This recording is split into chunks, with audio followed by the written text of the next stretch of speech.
வணக்கம் நண்பர்களே.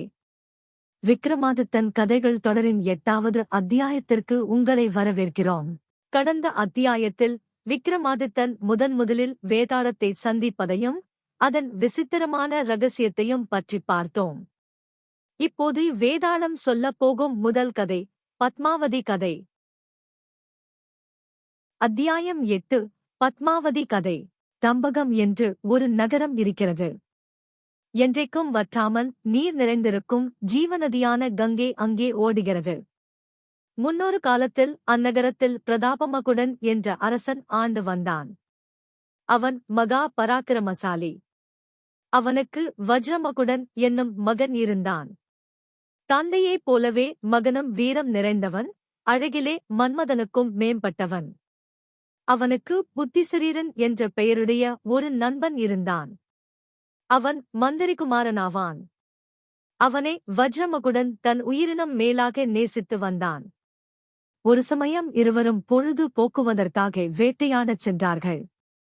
துஷ்ட மிருகங்களை வேட்டையாடிக் கொண்டே அவர்கள் காட்டில் நெடுந்தூரம் சென்றார்கள்.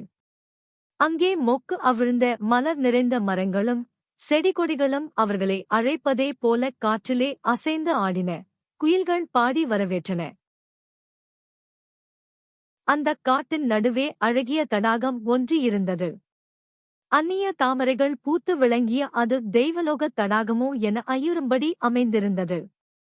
அதிலே மங்கையொருத்தி தோழிகளுடன் நீராடிக் கொண்டிருந்தாள். ஜலக்கிரீடை செய்யும் அந்த பெண் பேரழகு வாய்ந்தவள். அவளுடைய அழகு அந்த ஏரிக்கே ஒரு தனி வனப்பை அளித்தது. அவளுடைய கடைக்கண் பார்வையிலே மயங்கிய ராஜகுமாரன் தன் உள்ளத்தை பறிகொடுத்து விட்டான். அவ்விதமே பத்மாவதியும் ராஜகுமாரனின் அழகிலே மயங்கி அவன் மீது மோகமுற்று தன் வசமிழந்தாள். குளித்துக் கொண்டிருந்த அவள் தன்னிலையை மறந்து நாணத்தைத் துறந்து அவனையே பார்த்து நின்றாள். ராஜகுமாரனும் அவளையே பார்த்து நின்றான்.